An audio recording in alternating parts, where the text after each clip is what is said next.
Okay, before we get into the quick summary and breakdown of stage 7 and stage 8, I want to put in a correction.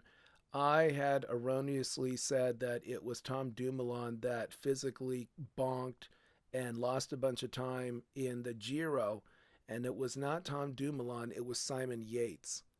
Okay, so that was a mix-up. So sorry if that caused any confusion for anybody who may have heard that or hears this in the future and listens to the earlier stage summaries.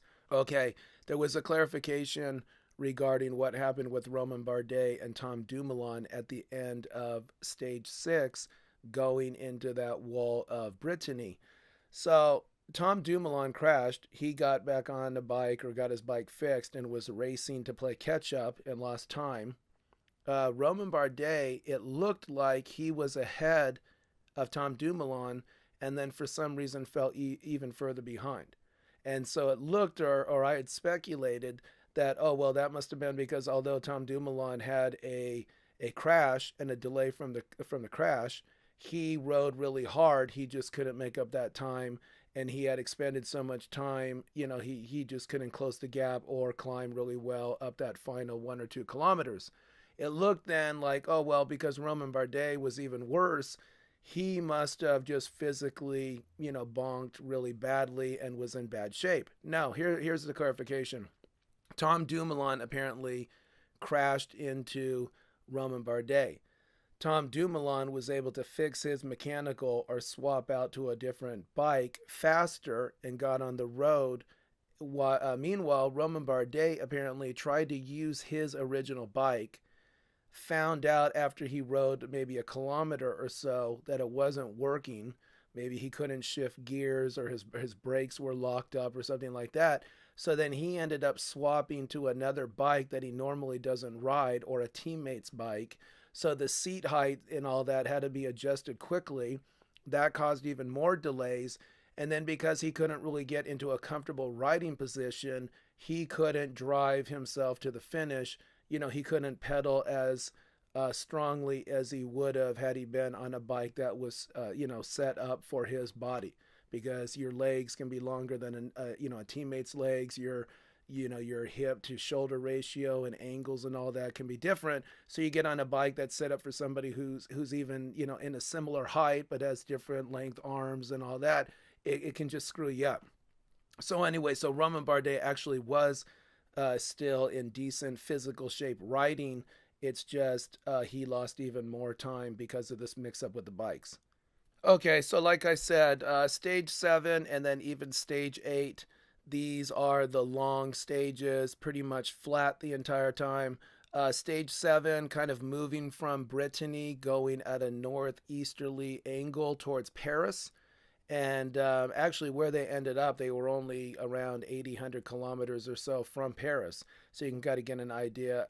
And then, even in stage 8, they basically then turned and are going straight north and a little bit east towards the border with Belgium, because coming up in stage 9 is the feared or maybe anticipated cobble stage, the parvets. So, one quick thing looking forward. Some riders are looking forward to the cobbles because they think, hey, I can gain time. This is where I can gain time on my rivals. That would be somebody like Vincenzo Nibali and maybe even somebody like Chris Froome. Other riders, they're just looking to survive the cobbles. So, you have to think about the mindset. If you're somebody like Nibali or even Chris Froome, you're sort of looking forward to this opportunity to gain time on your rivals. I don't know, this other mindset where some of the riders are either uncertain or even afraid or fearful or let's say apprehensive. That's not necessarily a great mindset to go into the cobbles, because then you're riding in a more tense fashion. You're more nervous, and then you can create your own reality of crashing or getting a mechanical or just not riding well. So, like Dan Martin has not really ridden on those cobbles, so he doesn't even really know what to expect. And then there's somebody like Taylor Phinney, the American. He's used to being able to go balls out and sort of freelance in something like Paris Roubaix, but now he can't do that because he's riding for his team leader. which I think is Rigoberto Urán. So Taylor Phinney is not nervous or apprehensive about riding on the cobbles, but if anything, he's just more frustrated that he's got to sit there and deal with the cobbles, but in a support role and in a protection role for his team leader, rather than just be able to freelance and just look for opportunities and go for it. So anyway, stage 7, pretty bogus or pretty boring, although like I said, great scenery, great chance to look for where you want to do an Airbnb or a VRBO for some vacation if you can get yourself over there to France. A lot of the riders were side by side chit chatting for like the first 50, 80, 100 kilometers. They were only doing 18, 19, 20 miles per hour, so not a hard pace. There was the typical breakaway. The breakaway never really got more than 7, 8, 9 minutes out in front, and the peloton sort of just kept them right there at arm's reach. But at the same token, no one from the breakaway had the energy to really push it and put a stress on the peloton. One thing that's kind of interesting about these kind of stages, good chance to hydrate, good chance to get a lot of food on board into your body, good chance to almost like use it as a warm up kind of a ride rather than a true hard racing ride. So that was sort of the attitude in the peloton. And by the way, something to think about. So for those riders who are the sprinters who know they don't really stand a chance on the really mountainous or hilly stages, or even just the riders like the domestiques that they've been in a support role for a couple days, and then they kind of get the chance to maybe fall back out of the peloton so that they can build up their reserves to go on the attack or maybe get in a breakaway a day or two later. So for those people who fall out of the peloton, often what they want to do, the mindset is just stay 1 or 2 minutes ahead of that minimum time so you don't get swept out of the course for being too slow. But then that way conserve your energy, drink a lot of water, hydrate, ingest a lot of good food, and then kind of use the last 50, 80 miles as like a cool down so that then you don't have to do the cool down ride after the stage. And as long as you come in, 1 or 2, 3 minute buffer, there's no fear of being kicked off of the course for coming in too slowly. So just kind of an interesting thing there where, live to fight another day or save up energy so you can really go on the attack 2 or 3 days later. So at the end of stage 7, around the last 30 kilometers or so, the breakaway were caught, but even then the peloton did not really go balls out. It was kind of interesting. The pace did pick up, but it was like no one really wanted to kill themselves until just the last, 4, 5, 6 kilometers. And what was interesting, there was the typical lead outs and the one quick thing I should mention. There was a point because they were sort of going through on stage 7. They call it the breadbasket of France. So think France's version of Iowa, Kansas, Nebraska, where the winds can be a factor. So at one point there was a little bit of crosswind and no trees or anything, and it was pretty flat. So there was a split in the peloton, but Christoph and a few other riders that were in the second split, they put the hammer down and it all closed up. So no true splits yet, like there have been in the past where somebody like Quintana got caught out and then lost a minute or two, where literally, the last 30, 40 kilometers of the race, the peloton was blown up and never reformed. So like the previous stages when the peloton split, this one, a few moments of excitement, but then soon to return into one mass group.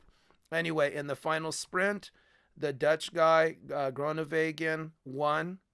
So he kind of flipped everybody a casual bird, not literally, but he sort of silenced his critics with a gesture.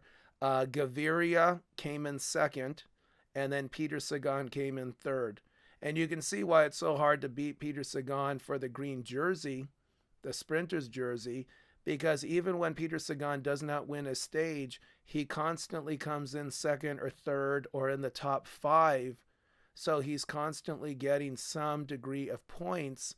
So if you're somebody who comes in second in one stage, and then the next stage you come in, 10th, and then another stage you come in 8th, you can see how it's really hard to compete against somebody like Peter Sagan, where even if he's only winning one stage because he's constantly coming in second or third, he just keeps building up points on everybody else. Okay, stage eight pretty much followed the Seine River, the Seine, and very beautiful. Kind of looks a little bit like the Rhine in Germany, north of Frankfurt and south of Bonn, that area, with all the castles and everything. Not quite like the Rhine, but sort of similar. But rhinestone cliffs with chateaus and little villages, nice little placid areas of the river where you could canoe or even use a rowboat or like a sculling racing type boat. Uh, okay, for any kind of history buffs or anything, they're just to the east of Normandy, and if you think about the breakout where the Wehrmacht, the German army, kept the Allies sort of pinned in around Caen, and the British especially took a heavy brunt of the Panzer counterattacks, trying to keep them pinned into Caen, while the Americans to the south and west were able to generally face weaker resistance, so they were able to work further inland. Anyway, the negative is, although the Germans kept the British especially and then the entire Allied army pinned in south and west of Caen, once the Germans, took too many casualties or ran low of supplies, and logistically, the Allies were able to just throw more people, more bullets, more artillery shells, and more tanks at them. When it finally broke, that's when the breakout by the Allies really took off, and then they started moving, 5 miles, 10 miles, 15 miles a day, where, especially for the British, for days when they were fighting there around Caen, for like 2 straight weeks after June 6th, they would push like a mile out of Caen, and then the Germans would hold it and hit them with a counterattack or hit them with those 88 millimeter, anti-tank type shells. And so then the British would get halted and the Canadians. And then in turn, though, when the Germans would try to counterattack and push back into Caen, that's when especially the Canadians and British fought really doggedly and very ruggedly in the defense, which you can kind of say, of course, right? Who wants to die in what you think is going to be the last 6 months of the war if you're an Allied soldier? Meanwhile, the Germans are fighting, for their lives, because they know if they collapse, they're soon going to have enemy troops in their country. But at the same token, once the Germans are counterattacking, now the Canadian and British soldiers realize, okay, we could end up in a POW camp or dead, so we can't bullshit around. We don't want another Dunkirk. And also, just as a quick note, the British had a great anti-tank type gun themselves. Not quite on par of the, or not on, not quite equal to the 88 millimeter, but definitely able to take out a Panther tank. So they were pushing each other, a mile back, a mile forward, almost like a Korean War type scenario, or even a World War I trench warfare type scenario for like 2-3 weeks until finally the Germans just, collapsed. And, it kind of sucks for the Germans. They had situations, I think the terminology is a Kampfengruppen.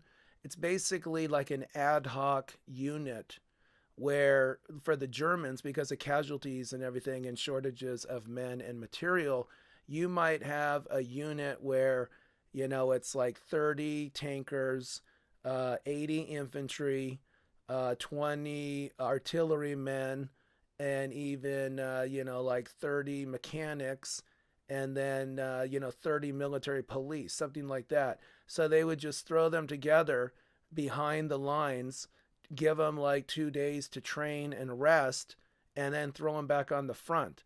And it's quite a testament to the ruggedness of the German sentiment, or whatever you want to call it, the psyche of the German, because these little Kampfengruppen, if that's the right term, they were able to take on, all but the very best of the British and the American and the Canadian military. So, if you had somebody from the 82nd Airborne or 101st, they could smoke those guys.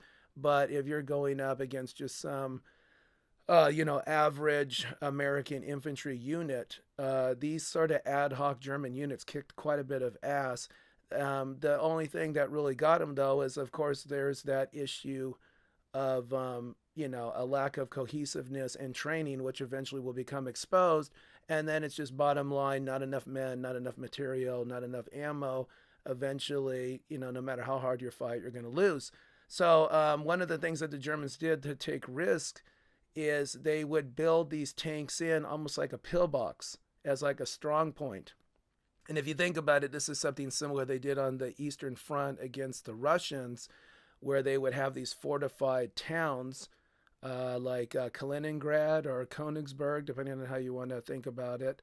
I guess if you're a German, you call it Königsberg, and I think now it's been changed to Kaliningrad. Anyway, these cities were fortified and made like a fortress city. The problem is if you can bypass the fortress city, then you can cut those guys off and just leave them to rot. And or if you just pummel these fortress cities with thousands and thousands of rounds of artillery and or aerial bombardment, no matter how hard they fight, eventually after a week or two or three, they will collapse, or you can just do street to street, alley to alley urban fighting. And, once you lose one of those fortified cities, then there's nothing to stop the enemy from then jumping and advancing 40, 50 miles in a few days. So what the Germans kind of did there on the Western Front, as a similar fashion, they would take a couple of their Tiger tanks or Panther tanks, and they would sort of dig them into the earth and make a pillbox out of them. And they worked very well in shredding the Sherman tanks, except for, let's say, the upgunned Sherman tanks that had a better gun on them, and then I believe even better armor. Anyway, the problem though is, one, they can run out of ammo or whatever. Two, you can't move them, of course, once you do all this to dig them in. So then once the Allies could find out where they were, then you can just flank them or move around them. So the I guess you could say the main reason why the Germans did that is because they didn't necessarily have the fuel or the ammo to keep maneuvering these vehicles, or the spare parts to keep them running. So, as sort of a desperate measure, they decided to turn them into pillboxes. Anyway, as they are moving up here to the end of stage 8, they're ending up where they fought in World War One. So there's going to probably be a lot of memorials and cemeteries and things to the fallen soldiers of all sides there in World War One as they progress to the finish line there in stage 8. So for stage 8, the only thing, again, very similar to stage 7, pretty much breakaway was out there, but they just kind of kept the breakaway at bay. The only kind of interesting thing maybe to think about is how the peloton sort of has two modes. One main mode, especially on a flat stage like 7 and 8, the peloton just sets their pace based on the breakaway. So, if the breakaway is only doing 22 or 23 miles an hour, then the peloton only has to do 22 or 23 miles an hour. If the breakaway slows down to 20, the peloton can slow down to 20. So unless there's some impetus, or unless some team within the peloton wants to shake things up or do like Quickstep did, if they see there's an opportunity in crosswinds, or if they just kind of want to shake it up because they want to try to maybe create a new breakaway, catch the original breakaway, create a new breakaway to then try to get one of their team members in that breakaway to then go on and make it to the finish line. It's sort of just, okay, once we get the breakaway out at 6 or 7 minutes, we'll just react off of the breakaway. So then you can kind of see, for the breakaway, unless they have the legs or the strength and they think they can really push it, it's kind of all for naught. But yet again, keep in mind, at the very least, they get the airtime on TV. So they get the media exposure for the rider and then for the team sponsor. Okay, so the only other thing that was kind of messed up is when they got down to around the last 17 kilometers, poor Dan Martin, this guy's having a lot of bad luck. There was another crash. Dan Martin was in the crash. He jacked himself up. We'll have to find out how kind of shape, what kind of shape he's in for tomorrow. At the very least, the back of his jersey was shredded, and his elbow and left arm were bleeding. So he lost like a good minute 30. And Alaphilippe was in this group too. So Alaphilippe, Dan Martin, the part of Dan Martin's team, and then like 10 other riders created a little ad hoc mini peloton, and they just had to go balls out. So remember, this is all within 14, 15, 16 kilometers. So what? That's 6 miles plus another 3. So we're talking 9 miles from the finish line. Meanwhile, right around that same point, the peloton is catching the last person in the breakaway. So Dan Martin has to be crossing his fingers along with anybody else, but especially Dan Martin, because he has GC hopes. He would love to finish in the top 2 or 3. He is trying to close that gap and get back into the peloton. Meanwhile, as the peloton is catching the breakaway with 8, 9, 10 miles to go, they potentially are going to decide to go balls out, where one, Chris Froome and Richie Porte and those kind of teams want to push the peloton to ensure they control the peloton and stay on the front of it, so that if there is a crash, it'll all happen behind them and they're safe. And then 2, the sprinter teams that are looking to win the stage are going to want to get on the front of the peloton to, again, control part of the road, to claim part of the road going in and out of turns, and then to set up their leader, like a Cavendish, like a Christoph, like a Gaviria, like a Peter Sagan, like a Marcel Kittel, to win the stage. So unfortunately, Dan Martin could not really close the gap. He ended up a minute 15 down on the stage 8 winner. So Dan Martin has lost a minute 15 on basically all the other GC contenders. Hey, that Groenewegen guy, the Dutch guy, he won 2 in a row. So he won stage 7 yesterday. He won stage 8 today. And he came from like 5 positions back. So he was not even in the first 1, 2, 3 riders with like 300 meters to go. He came from like 5, 6, 7 riders back, and then just blew by everybody and won the stage. Sagan, Greipel, and Gaviria were basically in the mix, second, third, fourth. So Sagan, once again, close but not quite there, but he already has 2 stage wins. Greipel, once again, in the mix but just can't win. And then Gaviria, not quite there to win either. So otherwise, pretty uneventful, except for Dan Martin losing time in the GC. And then again, just a great chance to see the beauty of Western, Northern France. Okay, take it easy, guys.